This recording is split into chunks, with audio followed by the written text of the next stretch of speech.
teman-teman semua, kali ini kita akan membahas proses-proses penghantaran listrik larutan elektrolit. Hal yang akan kita bahas kali ini adalah bagaimana sih cara larutan elektrolit itu bisa menghantarkan listrik dan bagaimana dengan larutan non-elektrolit. Kita lihat di sini bahwa larutan elektrolit adalah suatu larutan di mana zat terlarutnya akan terionisasi menjadi ion-ionnya. Kita ambil contoh di sini adalah larutan NaCl. NaCl merupakan zat elektrolit kuat sehingga dalam larutannya NaCl akan terionisasi sempurna menjadi Na+ dan Cl-. Hal ini diilustrasikan dengan cara memasukkan 3 partikel NaCl ke dalam air, maka semua akan terion menjadi 3 ion Na+ dan 3 ion Cl-. Sehingga di dalam larutan akan terdapat 6 ion yang bergerak bebas. Nah, dapat dilihat bahwa pada bagan di mana larutan NaCl tadi diberikan 2 buah elektroda, yaitu elektroda positif dan elektroda negatif. Tergantung dari kutub mana elektroda tersebut menempel pada sumber listrik. Pada bagan ini, yang kanan menjadi elektroda positif karena terhubung pada kutub positif sumber listrik. Sedangkan yang kiri akan menjadi elektroda negatif karena terhubung pada kutub negatif sumber listrik. Di sini ada sumber listrik biasanya dari batu baterai atau dari listrik yang biasanya kita pakai di rumah.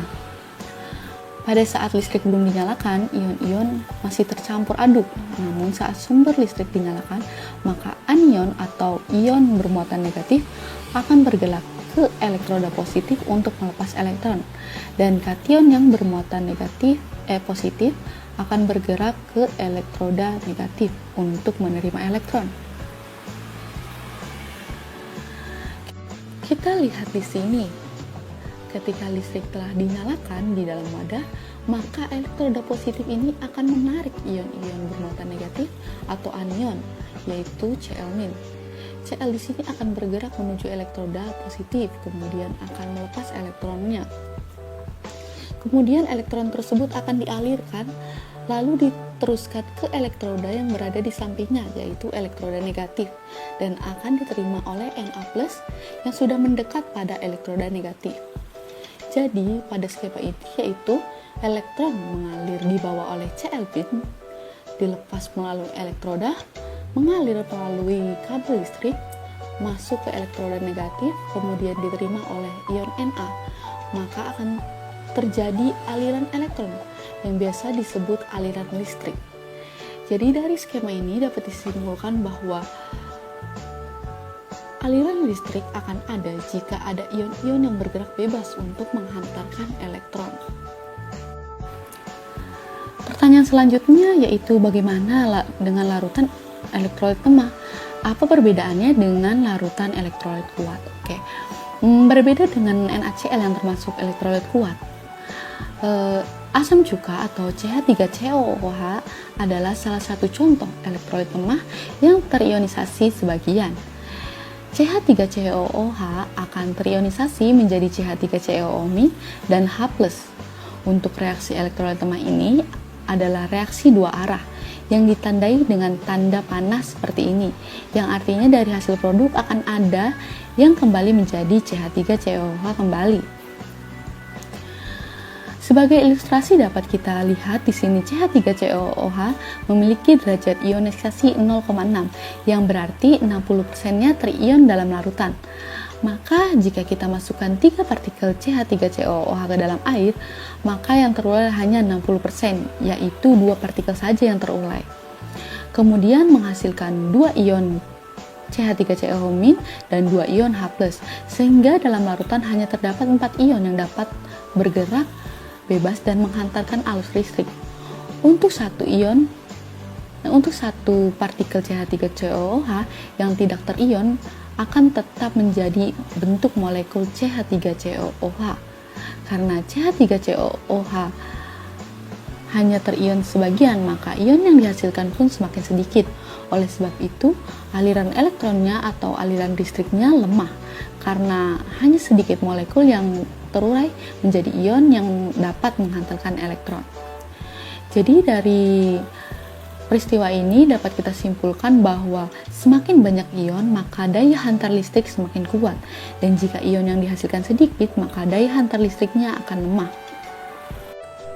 Kemudian bagaimana dengan larutan non-elektrolit? Apakah larutan non-elektrolit dapat mengantarkan listrik? Contoh dari larutan non-elektrolit adalah larutan gula dengan rumus molekul C6H12O6. Sekali lagi akan diingatkan bahwa aliran listrik adalah aliran elektron, yang artinya harus ada ion pembawa elektron. Apabila tidak ada ion, maka tidak ada yang membawa elektron. Jadi, tidak akan ada aliran listrik. Gula apabila dilarutkan dalam air memang akan terlarut sempurna. Secara kasat mata, kita tidak dapat membedakan partikel gula yang sudah larut dalam larutan, tetapi sebetulnya secara molekul gula itu tetap utuh, yaitu tetap dalam bentuk C6H12O6. Dia tidak akan terpecah menjadi ion-ionnya. Sebagai ilustrasi, jika kita memasukkan 3 partikel gula dalam air, maka di dalamnya hanya akan ada 3 partikel gula tersebut. Tidak ada ion yang dihasilkan. Karena tidak terpecahnya menjadi ion-ion, maka tidak ada ion yang bisa menghantarkan elektron. Oleh sebab itu, tidak ada aliran elektron atau aliran listrik. Jadi, dari sini kita dapat simpulkan bahwa larutan non-elektrolit tidak bisa menghantarkan listrik karena tidak ada ion-ion penghantar elektron. Kemudian untuk membuktikan daya hantar listrik 3 larutan ini, kita dapat mengujinya dengan rangkaian listrik dengan cara menghubungkan baterai, lampu, kabel, dan elektroda, kemudian mencelupkan elektroda ke dalam masing-masing larutan seperti ini.